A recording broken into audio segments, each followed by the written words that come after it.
plaisir d'accueillir Yannick Urien. Bonjour Yannick Urien. Bonjour Marcel Bild. Vous venez comme journaliste de l'hebdomadaire Bourse Plus et vous venez surtout nous parler d'un pays, l'Azerbaïdjan. Un pays encore méconnu. Encore méconnu, mais qui va l'être moins dans les 25 minutes que nous avons ensemble. 5 millions d'habitants. 9 millions. 9 millions, 5 millions d'électeurs, pardon, azerbaïdjanais étaient appelés aux urnes. C'était le mercredi 11 avril. Le président Ilham Aliyev a été réélu à la tête du pays pour la quatrième fois, quatrième mandat, avec plus de 80% des voix. Vous avez été le seul journaliste français présent sur place. Observateur avec des Israéliens, avec des Américains notamment. Voilà, donc observateur international. Et des Russes surtout.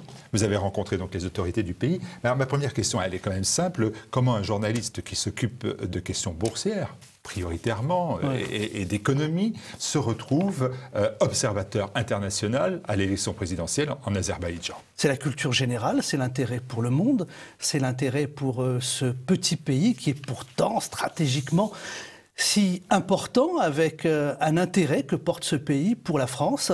Et nous sommes aussi un hebdomadaire généraliste qui apporte une culture générale à nos lecteurs. On parle de politique étrangère, comprendre le monde aussi. Ilham Aliyev, je l'ai dit, est au pouvoir pour son quatrième mandat, donc il est depuis 2003, il succède à son père, et il est considéré en Occident comme un autocrate. Certains ont parlé de cette élection en des termes très durs, peu flatteurs, pure farce, parodie de démocratie. Vous étiez observateur, qu'est-ce que vous avez vu ?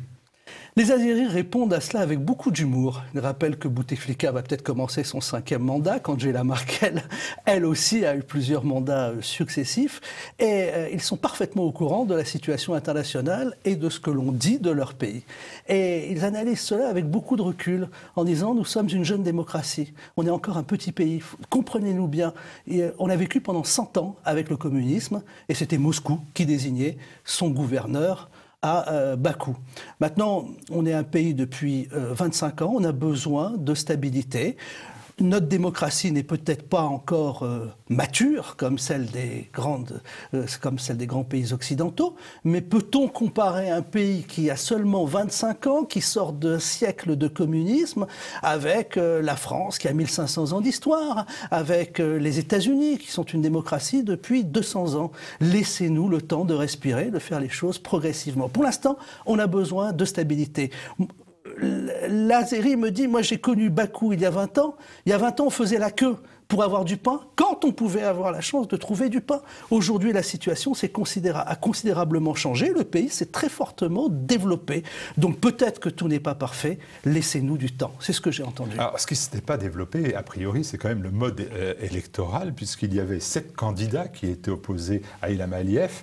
C'était des inconnus, mais certains ont appelé à voter directement pour Aliyev.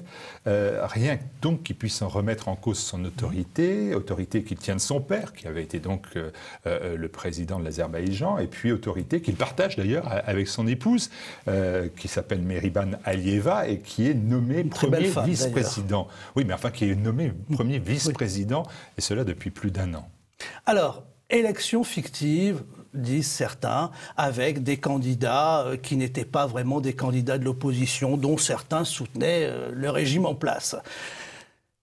Oui, alors ce qui était important, j'ai eu cette conversation avec des Russes, avec des Chinois, mais surtout avec des Israéliens, qui sont une grande démocratie, ou avec des Américains. Nous, on n'a pas regardé le score final, finalement. On a regardé la mobilisation, puisque une partie de l'opposition, celle qui considérait être la vraie opposition, qui peut-être n'a pas pu se présenter, il y a des mécanismes constitutionnels, comme en France. D'ailleurs, quelqu'un qui n'a pas les 500 signatures peut dire « je suis dans une vraie opposition, je n'ai pas eu mes 500 signatures ». Cette vraie opposition appelait au boycott de l'élection présidentielle. Et on a vu la foule qui est arrivée, beaucoup de gens qui sont venus voter, un taux de participation qui n'était pas fictif.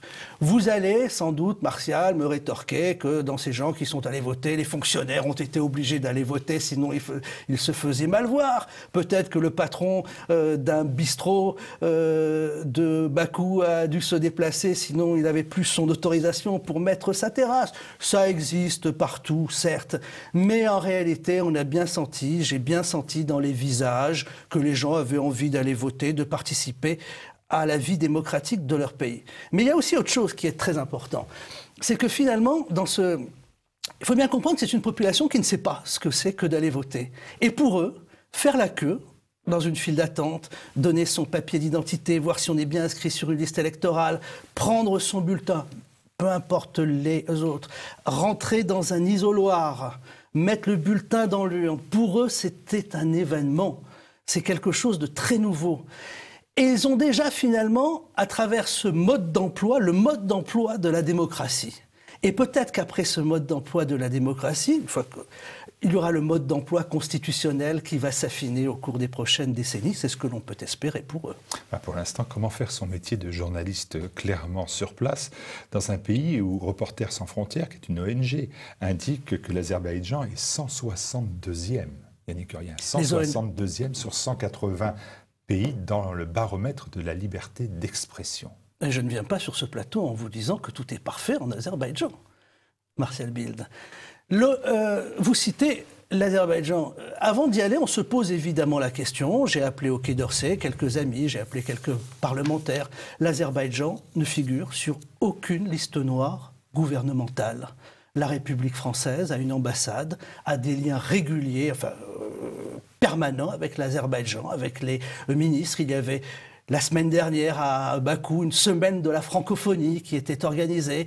L'ambassade de France incite les entreprises à s'y installer. Il y a des accords de coopération. J'ai rencontré le vice-ministre de l'économie d'Azerbaïdjan qui m'a bien expliqué que les nouveaux textes en vigueur donnaient les mêmes droits aux investisseurs étrangers qu'aux investisseurs locaux, qu'il n'y avait plus de préférence nationale en matière d'économie, que l'Azerbaïdjan était en train de se caler sur les standards européens en matière de libre-échange. Vous me parlez de ce classement sur la liberté. J'ai été au centre de Bakou, qui est entièrement équipé en Wi-Fi. La liberté, de réception de l'Internet est totale. Internet n'est pas censuré. J'ai même fait ce test. Il y a un Wi-Fi public dans tout Bakou, dans le centre-ville. J'ai pas pris le Wi-Fi de l'hôtel, évidemment. On pourrait se dire, ils vous ont mis un Wi-Fi spécial. Le Wi-Fi public, celui auquel tout citoyen a droit. J'ai tapé les articles du Figaro, du Monde, d'autres journaux qui qualifient l'Azerbaïdjan de dictature, et j'y ai eu accès en libre accès. La liberté de circulation est totale, à l'intérieur du pays comme à l'extérieur du pays.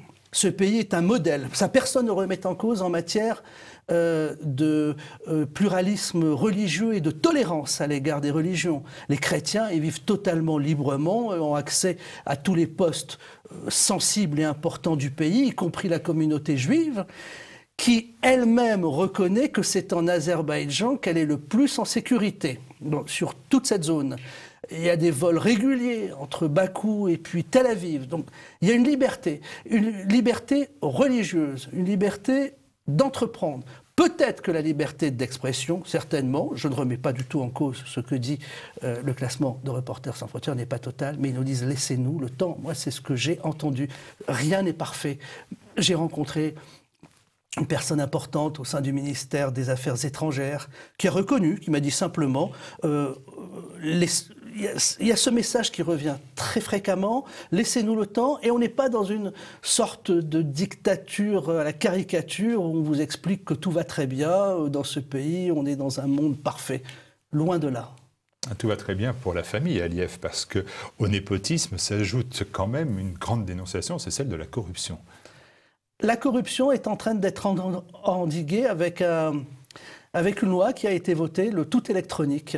Les demandes diverses vis-à-vis de l'administration se font maintenant par voie électronique. C'est déjà un signe pour eux que la corruption n'est plus possible. C'est-à-dire le fameux bakshish pour obtenir quelque chose beaucoup plus rapidement. Ça, c'est la corruption à un petit niveau qui est en train d'être endiguée. Et maintenant, cette volonté de s'aligner sur les standards européens, notamment pas de libre-échange, puisque ça c'est réservé à l'Europe, mais tous ces standards européens en matière d'investissement, de fiscalité, vont naturellement, au fil du temps, espérons-le, arranger la situation. Pendant longtemps, le président azerbaïdjanais a su profiter d'une croissance économique importante grâce au pétrole, bien évidemment. Là, cette élection présidentielle s'est déroulée quand même dans un climat de crise. En effet, on sait tous la chute du prix du pétrole. Et donc, les revenus du pétrole baissent. Est-ce que ça change la donne et ça change sa politique intérieure et internationale? Ça change la politique. J'ai rencontré le ministre du Tourisme. J'ai rencontré le ministre de l'Économie, comme je vous l'ai dit. Les revenus du pétrole étaient à peu près à 85% il y a encore quelques années. Et ils sont passés à moins de 40% avec d'autres développements dans des secteurs d'activité comme les start-up, comme le transport, comme les biotechnologies et comme le tourisme aussi. Avec 700 km de littoral sur la mer Caspienne, est-ce que c'est suffisant ? Qui n'est pas aussi agréable que le littoral de l'Atlantique. Quels sont les atouts touristiques ? Les atouts, d'abord Bakou est une très belle ville. C'est une ville d'histoire. Moi, quand on m'a proposé d'aller à Bakou, on a un point commun, c'est qu'on a beaucoup lu des récits de grands voyageurs. J'ai pensé à Gengis Khan, à Marco Polo, Alexandre Dumas. Donc c'est déjà une ville qui, dans nos livres de jeunesse, nous semblait être au bout du monde, ça nous semblait être l'inatteignable. La vieille ville de Bakou est magnifique. Après, il y a la ville moderne qui est plus une destination, on va dire, attractive pour ceux qui aiment faire des très belles boutiques, aller dans des beaux hôtels, dans des beaux restaurants. Mais au-delà de ça, il y a un tourisme culturel, évidemment, en allant vers le Caucase, vers ces montagnes qui sont merveilleuses. Et c'est un pays qui se développe très fortement en matière d'infrastructures touristiques. Sur le plan national, quelle est la politique d'Aliyev avec qui on pourrait le rapprocher du président serbe qui se tourne vers l'Europe, du président coréen qui s'isole, de Vladimir Poutine quel est le modèle finalement, Aliyev, ou est-ce que c'est un modèle extraterrestre ? Pas vraiment extraterrestre, il me semble quand même avoir un modèle de développement très largement tourné vers l'Europe, vers l'Occident, avec une alliance forte avec les États-Unis, une alliance forte avec Israël, sans pour autant négliger ses liens avec le grand frère, l'ancienne, avec la Russie, donc avec Vladimir Poutine, et un modèle que l'on observe aussi chez les ministres que j'ai rencontrés. Tous des ministres d'une génération de quadras. Ils ont tous fait leurs études dans des grandes universités en Angleterre, en Suisse, en France. J'ai vu beaucoup de ministres francophones. C'est ce qui m'a le plus surpris. Avec une vision réellement tournée pour ne plus dépendre des revenus du pétrole et en faire un vrai pays. Ça semble être leur volonté du fond du cœur et pour leur pays. C'est un pays, bien sûr, qui est stratégique, puisqu'il a des frontières terrestres avec l'Arménie et la Turquie à l'ouest, avec la Géorgie, avec bien sûr la Russie au nord et l'Iran au sud. On a parlé de ses ouvertures sur la mer Caspienne, la route de la soie. Est-ce que c'est un pays qui veut jouer un rôle politique et diplomatique de premier plan sur la scène internationale, ou qui cherche, eh bien, comme vous l'avez indiqué, à être le plus neutre possible et à passer entre les gouttes entre les États-Unis, Israël, l'Iran, la Russie et tout autre pays. De ce que j'ai pu observer, je pencherai plutôt pour la deuxième solution. Pour autant, c'est un pays qui a envie de montrer qu'il existe. C'est un pays qui a plutôt envie de marquer son nom dans l'histoire du monde, non pas en jouant la carte diplomatique par le mais montrer, ils ont cette expression, le pays du futur sur le plan économique, sur le plan touristique. Ils ont à un moment rêvé être candidats aux Jeux Olympiques. Et le ministre de la Jeunesse et des Sports, ça montre bien aussi leur mentalité, m'a dit finalement, les Jeux Olympiques, ça ne nous intéresse pas, on pourrait le faire, mais cela ne nous intéresse pas parce qu'on est un petit pays de 10 millions d'habitants et on part du principe maintenant que quand on crée des grosses infrastructures, grandes piscines, un stade olympique, c'est pas pour épater la galerie, cela doit profiter à notre population. Et dans un pays de 10 millions d'habitants, faire des piscines olympiques un peu partout, cela ne se justifie pas. Alors, qu'est-ce qu'on fait ? Ils ont en ce moment le Grand Prix de Bakou, qui se déroule à la fin du mois d'avril, qui est un événement mondial, où la ville de Bakou est transformée en circuit de Formule 1. Et le ministre de la Jeunesse et des Sports dit, on y tient parce que c'est retransmis par des grandes chaînes aux États-Unis, en Amérique du Sud. On parle de Bakou, de l'Azerbaïdjan, et c'est vu par 500 millions de téléspectateurs. Voilà ce qu'ils ont envie de montrer. Et ce que je disais sur cette scène internationale, c'est quand même un peu cela. Alors, vous parlez de ce Grand Prix, on pourrait parler aussi du fait que l'Azerbaïdjan est candidat pour l'exposition universelle en 2025. Donc c'est vraiment aussi cette volonté de se montrer. Oui, là il y a une réelle volonté de montrer que l'on existe, que l'on se montre, que l'on est beau, que l'on se cultive, que l'on a un message à faire passer au monde. Leur message à faire passer au monde, ils insistent beaucoup sur le pays de la tolérance à l'égard de toutes les communautés religieuses et du respect. Est-ce qu'il y a une politique visant à maintenir cette identité? On voit Bakou, on voit bien la vieille ville, mais on voit aussi une ville un petit peu uniformisée, avec les mêmes tours que l'on peut retrouver de Shanghai à Abu Dhabi, en passant par... Les mêmes marques de fast-food et les mêmes marques de magasins. Oui. Donc est-ce que cette identité n'est pas en train de s'effondrer au profit, effectivement, d'une occidentalisation poussée et dangereuse, peut-être? Rendez-vous dans quelques années pour le savoir. J'ai vu cette vieille ville avec cette identité, mais à côté de cette vieille ville qui est magnifique et cette identité, effectivement, pousse un centre-ville piéton où l'on retrouve des grandes marques de luxe, celles que l'on pourrait retrouver à Avenue Montaigne aussi. Est-ce qu'il y a une forme de patriotisme azerbaïdjanais? Largement. Alors là, ça c'est indéniable. Est-ce que la France a un intérêt à se rendre en Azerbaïdjan, à ouvrir ce commerce? Ou elle est déjà très présente? Elle est déjà très présente. L'Azerbaïdjan est le premier partenaire de la France dans les pays du Caucase, rappelons-le. Les liens entre la France et l'Azerbaïdjan sont très forts et il y a surtout une soif de France et de francophonie.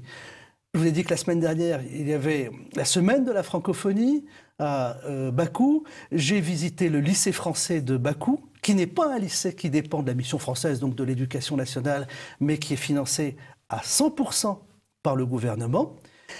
Et une initiative bien plus innovante, bien plus originale à travers l'UFAS, qui est un lycée, qui est une université supérieure, qui forme les élites de demain et qui a fait appel. Cette université a d'ailleurs été inaugurée par François Hollande lors de sa visite officielle à Bakou.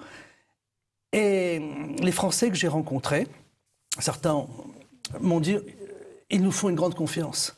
Ils nous font une grande confiance.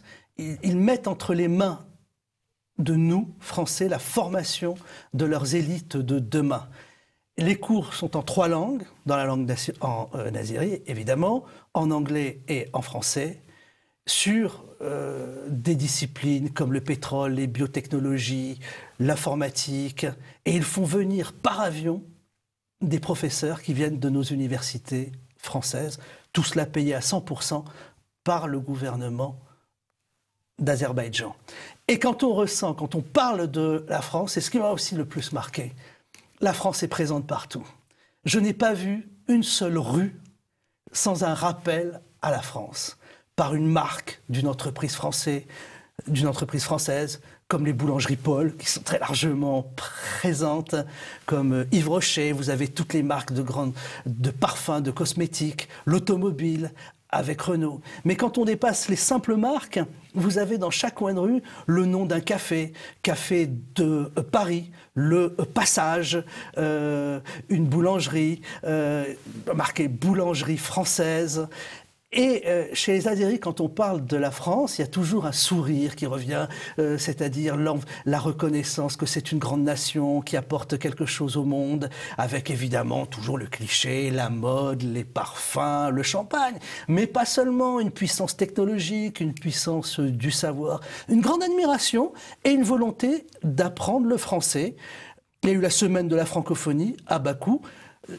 L'Azerbaïdjan est loin d'être un pays francophone, mais les élites de demain commencent à parler français, se forment à la langue française, et dans les ministères, beaucoup parlent français, au moins lisent le français. Il m'est arrivé cette anecdote, j'ai interviewé le ministre de l'économie. Au début, la présentation, la conversation de départ est en anglais, mais pour l'interview beaucoup plus technique, j'avais mon traducteur à azéri. Et le traducteur a dû se tromper à 1 ou 2 reprises sur des chiffres, et le ministre de l'économie commence à rigoler et me dit en français: non, il n'a pas voulu dire 225 millions, j'ai voulu dire 525 millions. Et il commence à me parler en français. Je lui dis: mais vous parlez français, monsieur le ministre? Il dit: ah, je comprends 50 à 70%, je lis, mais je ne suis pas capable de de parler. J'ai ressenti cela. Je vois le ministre de la Jeunesse et des Sports qui me dit « Ah, Français, je suis content. David Douillet est venu dans mon bureau ici. » Voilà. Il y a un amour, finalement, de la France. Et plus qu'un amour, une confiance. Merci beaucoup de nous avoir fait découvrir l'Azerbaïdjan. Alors, si vous vous rendez à Bakou, eh bien, il suffit d'aller à l'aéroport qui s'appelle Aliyev, du nom du père de l'actuel président. On n'en sort quand même pas. Merci beaucoup, Yannick Urien. Merci, Martial Bild.